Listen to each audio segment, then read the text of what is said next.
This workshop is about building with near to win.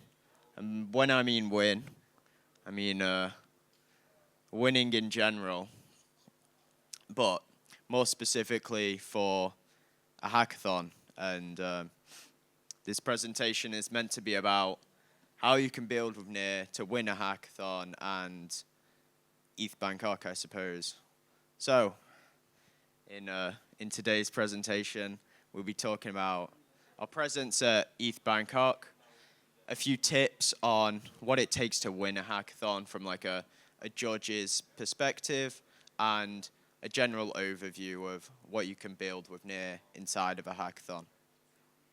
So, ETH Bangkok is happening at next weekend, and we have 10K in prizes, split over 2 bounties. The first one is user-owned AI is near, so how can you bring near and AI together? That's what we're looking for in this bounty. So basically, any integration with near and AI coming together, then that's eligible for this bounty. And then we also have controlling Ethereum accounts and any EVM through near.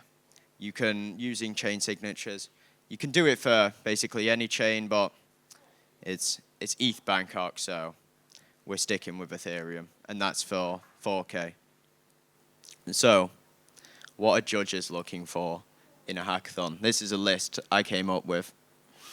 The thing I care about most in a hackathon is the idea, to be honest. Like, I want to see you building something interesting that's unique, and it's not just another carbon copy of some project I've seen 1,000 times. I want to be excited, I want to laugh, I want to cry at your submission all at the same time. And it should be somewhat well put together. When you're giving a demo, when I go to try and use it, then it should have some functionality. It should work as expected, but I mean, it's a weekend hackathon. It doesn't have to be perfect, as you know. So yeah, try and have some functionality in there. We don't expect you to have a product that is ready to raise.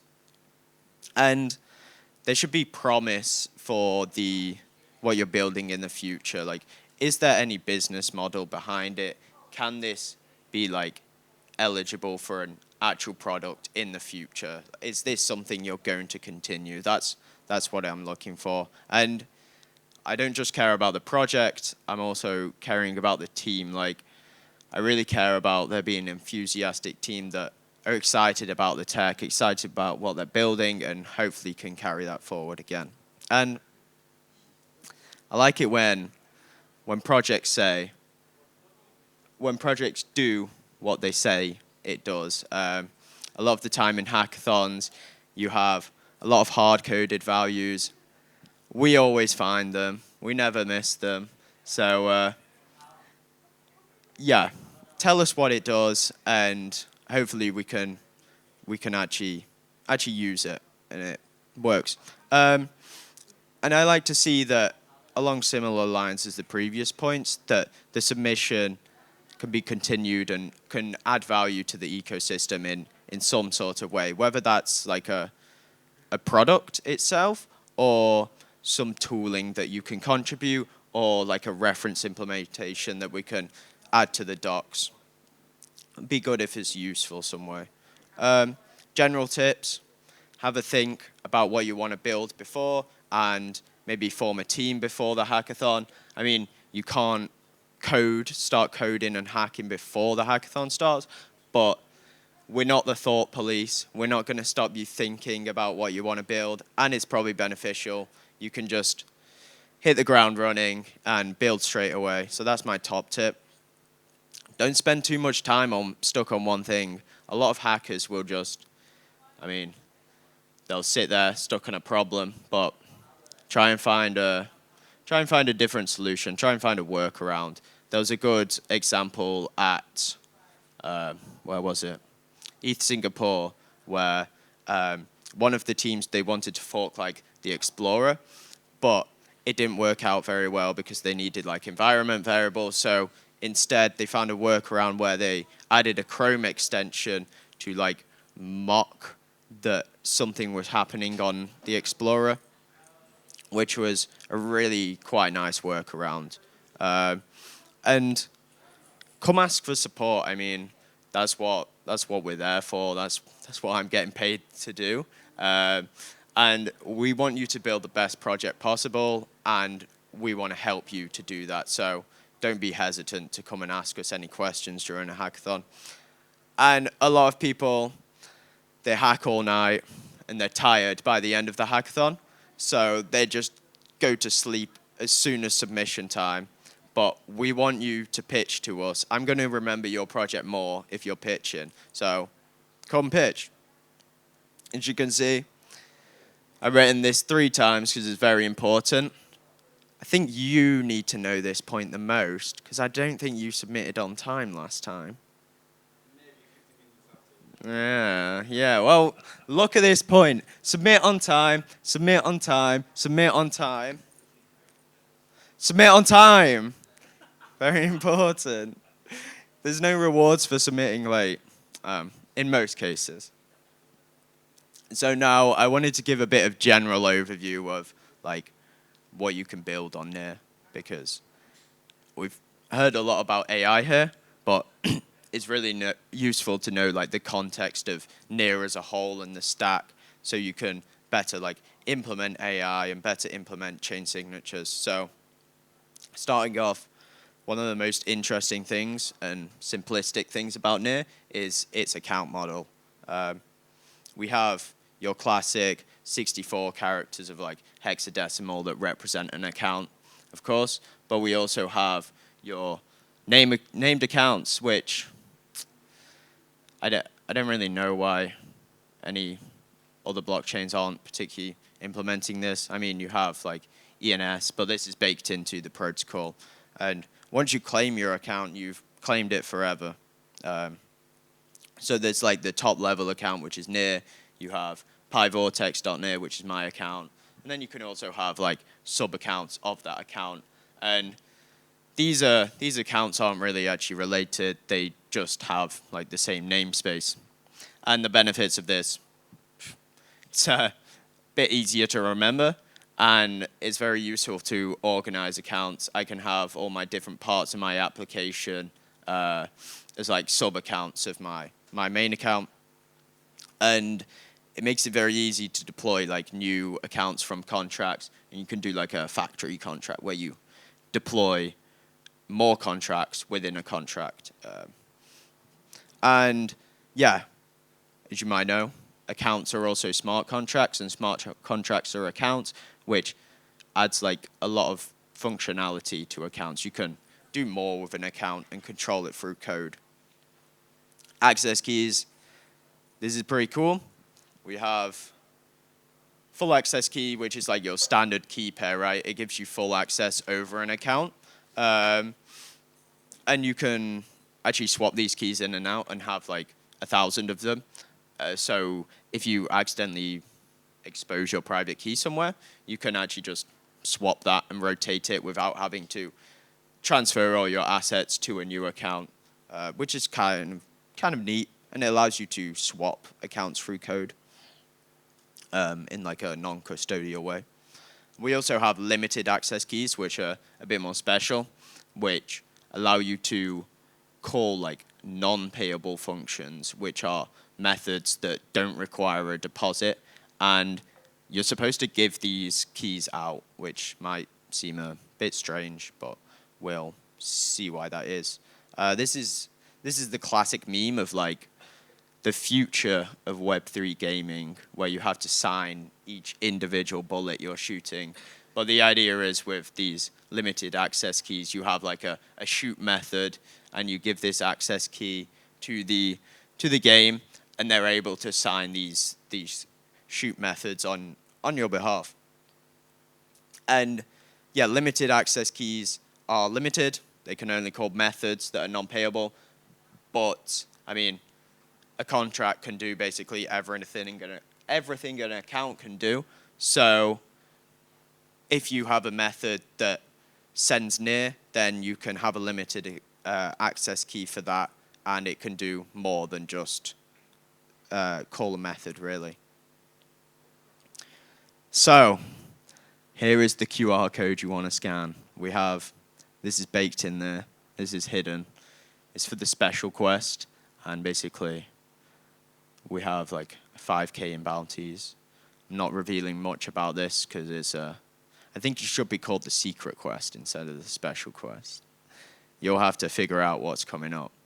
But yeah, you've got 5 seconds to scan it. 5, 4, 3, 2, 1, 0. Yeah, that was a bit of a segue. But meta transactions, if you don't know what these are, they allow you to basically pay for your user's gas and pay for your user's deposit if you want. So you don't have to hold near to interact with an application. You can just use meta transactions and pay for the gas of your user. And also a good use case of this is like if you want to just interact with an application via USDC, then you can just use USDC, right? You don't have to use the native token, right? It's all in the aims of improving the user experience. And here's some more technical details of how it works if you want to look into that. Chain signatures. This is one of my favorite things about NEAR. It basically allows you to sign a transaction for any. When I say any, it's got a bit of an asterisk on that. Most chains, any like EVM and Bitcoin. Bitcoin is like the coolest use case, but for this hackathon, it's EVM mostly because it's ETH Bangkok, right? So basically, it gives like a contract the ability to sign a transaction, which is a bit strange because you need a private key to sign a transaction, right? So there's like an off-chain service of MPC nodes that come together, and they each sort of like hold a share of a private key, and they jointly sign your transaction without one party ever holding the full private key. And yeah, you can't just sign transactions for NEAR, you can sign it for Ethereum, all these roll-ups, Bitcoin, whatever. And yeah, how does this work? So basically, you're asking this contract to sign a transaction for you by just calling the sign method. And this then use like yield and resume functionality to wait for the off-chain MPC service to return that signature to the contract. And once it's returned to the contract, then it returns back to you or like the client, and then you send that fully signed transaction to the network. And there's some more specific steps here. So first off, you need to like derive the address you're actually using, and you do that by just inputting like an arbitrary string path. So it can be like an empty string, or it can be a bunch of mumbo jumbo. And that just allows you to derive a new address and have a specific account you're controlling. And it's unique to your account or unique to your contract, the predecessor that is calling the MPC contract. Then after you've derived the address, you want to know what you want to do from that address. So you need to create a transaction. Like, what am I going to do? Am I going to send ETH? Am I going to call a method? Am I going to deploy a contract? That's what you need to figure out and create that transaction. Then you get a signature from that transaction by calling the MPC network, as I said. And once you got that signature returned to you, you need to add the signature to the transaction to get a fully signed transaction and relay that to the network. So there's a video here. We can skip this actually. It just basically shows you how to like do this in reality. Actually, we'll take a look. So here's like the NEAR multi-chain example, and it just showing logging into this application. We have our MetaMask on the right for Ethereum, and this is the path, which the path then gives you an address on the chain. And we're just depositing some ETH Sepolia into this derived address on Ethereum. And you see, like, if you're changing the path, then the address is obviously going to change. So you can have like a near infinite amount of derived addresses. And you can see we just signed the transaction there. And then once we got that signature, we relayed it to the network and got a, what is that called? Like a transaction hash, I suppose. And that's it. That's it. It's pretty simple steps. And you can just fork that example to get started with chain signatures. And chain abstraction, you've probably heard of this before, but this is what happens when you put the account model, the meta transactions, and the chain signatures all together. It gives you a really abstracted experience where you don't really know or you don't really care about the specifics of each chain. You just interact with blockchain without the complexities of blockchain. And in some cases, it might be even so abstracted that you don't even know it's Web3, and you can provide like a Web2 experience with the functionalities of Web3. And things to think about when you're thinking about chain abstraction is that contracts can call the MPC network because contracts are accounts. And this allows you to add like a smart contract layer on top of other chains. And this is specifically useful in the case where the target chain does not have smart contracts itself. So you can basically become like an enhanced version of Bitcoin where you have Bitcoin DeFi controlled on NEAR, which is really quite cool. But even if you're not using Bitcoin, you still get added functionality where you can basically aggregate all these chains together. And also, like, I mean, if you like Ethereum, still use Ethereum, but why not add NEAR on top of it? Because you inherit its account model, its fast finality, and its cheap gas price. So, yeah, what specifically can you do with this? Within contracts, it allows you to sort of atomically swap assets from different chains with NEAR's finality and gas price, as I said. And this is done through not just like swapping the assets, you're actually swapping the accounts that hold the assets. Some other use case, like create a link drop of any asset on any chain you want to drop it on. Social login, this one's really interesting to me. And like account recovery, cheap multi-sigs that are sense to deploy, because basically instead of deploying like a safe or whatever that costs you X amount of dollars, you can just have a NEAR contract that derives a load of accounts, and they each have like the functionality of a multi-sig basically. And it's like a really scalable way to do things. I mean, if you find that cool, come speak to me about it for sure. Like I said, DeFi on Bitcoin, and another one not explored too much is sort of integrationless services. This is where you integrate the service on NEAR, like an oracle or a prover. And then once you get that proof or that verifiable data source, then you can broadcast it to any chain without having to specifically integrate on that chain.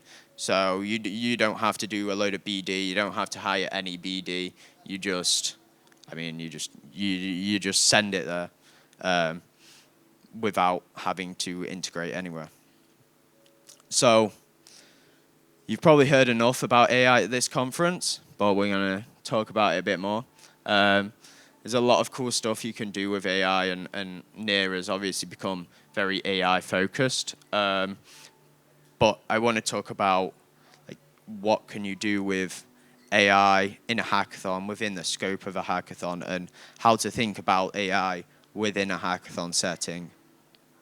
So, in my opinion, NEAR becomes the best place to build an agent because you're not just really building it on NEAR, you are building it everywhere, since the agents can now transact on across any chain. So why not build it on NEAR? Why silo it to one application? You want to serve your users everywhere and have access to liquidity everywhere. And good thing about account model on there, it gives like agents a better existence. They're more unique with the account model. They can do more really. And try and think about when you're using AI, if you're using it at the contract level, how can contracts use AI to make decisions? I'll get into an example later, but smart contracts can now yield and resume, so they can await a response from like an LLM, an off-chain service, and then resume its computation based upon that response. So you can control a contract via an LLM, basically.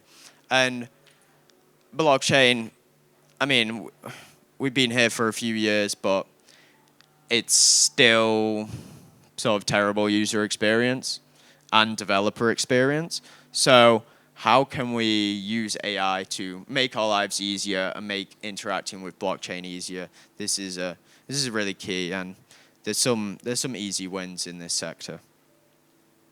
So why couldn't you build? One of my favorite, I think the creators are here, but ShellGPT, it's basically a treasury of a load of meme coins, and these meme coins auto rebalance themselves, and meme coins will be bought and sold based upon an AI model and how well you as an individual shill a specific meme coin to that AI. So yeah, it's an interesting one. Like I said, making lives easier. I, as a developer, indexes are boring to build, right? I want there to be some sort of agent that I can say, just build me an indexer that records, for example, the account ID and the bid amount for each bid placed on like an auction. If I could just say in natural language an indexer I want, then this would make so many devs' lives easier. And there's a lot of things you can do in this sector. Yeah, and I suppose along similar lines, using AI to interact with blockchain via natural language and building an agent to interact with specific contracts or infra. And if you come to the next workshop by Louise, then he'll tell you more about agents. So I really recommend that one. Yeah, and an interesting use case I saw was like agents having their own existence within like a blockchain games economy. So whilst, even if there's no users online, these AI models are going about and like buying and selling assets within the game. So, like in a standard game, you have these like NPCs roaming about, but they don't really exist, but you can give them really cool existence with blockchain, and they can transact at their own free will. And yeah, that's what I have for today. Pretty chill, but there's my Telegram. If you wanna, it's my profile. You like that? Yeah. So message me if you wanna hack with us. Even if you don't, I'd still be interested to see what you come up with, and come say hi at ETH Bangkok.